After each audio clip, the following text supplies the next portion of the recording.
what it is. And, you know, I know it's like, well, white women didn't vote for him. I mean, didn't vote for her. So why is white women, the majority of white women not voting for another woman? I'm like, y'all need to watch more Bravo. But I mean,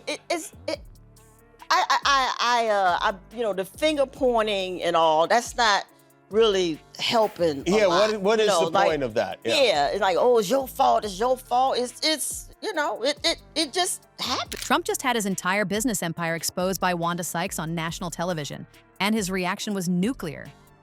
She didn't just make fun of his appearance, she systematically dismantled the billionaire myth he's built his entire identity around. While Jimmy Kimmel was doubling over with laughter, Sykes revealed how Trump blew through his daddy's money faster than toilet paper in a pandemic. The audience couldn't stop laughing, but Trump definitely wasn't smiling when she compared his financial strategy to collecting bankruptcy forms like Pokemon cards.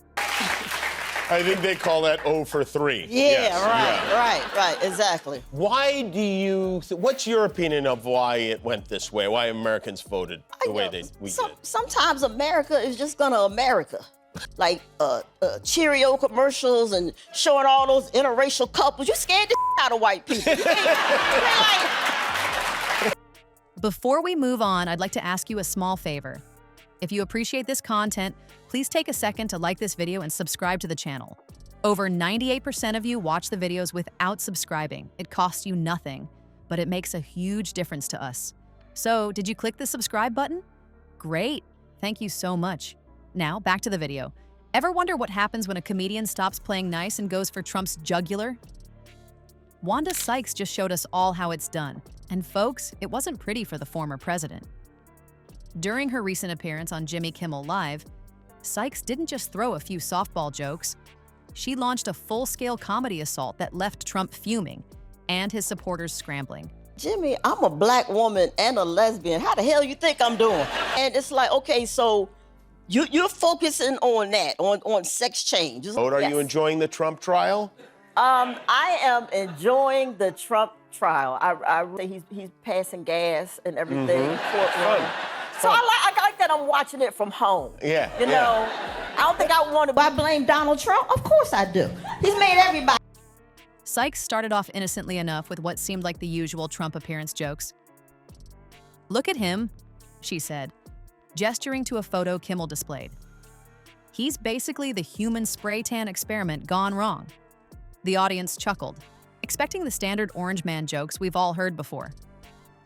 But Sykes was just warming up, laying the groundwork for something much more calculated. As Kimmel egged her on, Sykes didn't hold back on Trump's famous hairstyle. "That hair isn't a comb-over," she quipped. "It's what happens when a cotton candy machine has a nervous breakdown." The studio audience wasn't just laughing, they were howling. That's when viewers at home realized this wasn't going to be your average late-night comedy bit.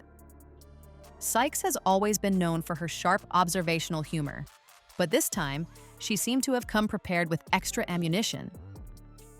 She pointed to another image of Trump at a rally and said, "He looks like someone trying to read a teleprompter written in hieroglyphics while pretending they totally understand it." They got gay couples selling like, just freaking sell your stuff. Don't bring us into this. Cheerios, I knew they were responsible for something. It's like, what are y'all doing? It's just cereal. Just sell the damn cereal. Why are you bringing us into this? Kimmel nearly fell out of his chair and the clip immediately started trending online. But then came the shift that really got under Trump's skin. Sykes suddenly pivoted from appearance jokes to something much more personal, his business record. "This guy calls himself a billionaire," she said, yet treats bankruptcy filings like they're frequent flyer miles. "Congratulations, Mr. Trump. You've reached gold status in Chapter 11. The audience gasped before erupting in laughter, not just because it was funny, but because Sykes had ventured into territory that genuinely bothers Trump, questioning his business acumen and wealth. She was no longer just making fun of his orange glow, she was challenging the very image he spent decades trying to build. Sykes didn't stop there. She continued her takedown by highlighting the contradiction in Trump's self-made narrative. "He inherited a fortune," she explained. blew it like a kid with a gift card at a candy store, and somehow convinced people he was a business genius. That's not being successful, that's failing upward with a golden parachute. Kimmel, clearly enjoying the roast, could barely contain himself when Sykes delivered her next line. Trump's credit score probably screams in terror every time he tries to swipe a card, she joked. It's probably hiding in the witness protection program by now. The audience was in stitches, but you could sense that these jokes were landing differently. They had weight behind them because they touched on real insecurities. The real gut punch came when Sykes addressed Trump's relationship with his voter base. His best negotiation skill, she said with perfect timing, is somehow convincing working-class people that a gold-plated toilet enthusiast understands their struggles. That line didn't just get laughs, it got applause. It wasn't just comedy anymore, it was commentary disguised as humor, and it hit its mark perfectly. According to sources close to Trump, that particular joke sent him into a rage when the clip made its way to his Mar-a-Lago residence. One insider revealed that Trump immediately called several advisors demanding they respond to Sykes' unfair attacks. Another source claimed Trump spent nearly an hour ranting about how comedians should stick to being funny rather than getting political, seemingly missing the irony that political comedy has existed since politics itself. By the time Sykes finished her routine, she had methodically deconstructed Trump's carefully crafted public persona. She had moved beyond simple jokes about his appearance and attacked the foundation of his brand, his supposed business prowess and connection with average Americans. And she did it all while making people laugh, which is perhaps why it was so effective. It's no secret that Trump can't handle a joke at his expense. He's got a track record of throwing full-on tantrums whenever comedians call him out.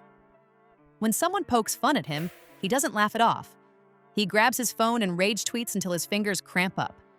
And that's exactly why Sykes' takedown was so perfect. While others just go for cheap shots about his looks, she went deeper, using comedy to expose the truth about his business failures. Trump can't spin his way out of jokes based on facts. No amount of all-caps tweets can erase the truth when it's making people laugh. That's the beauty of comedy as a weapon against powerful people with fragile egos.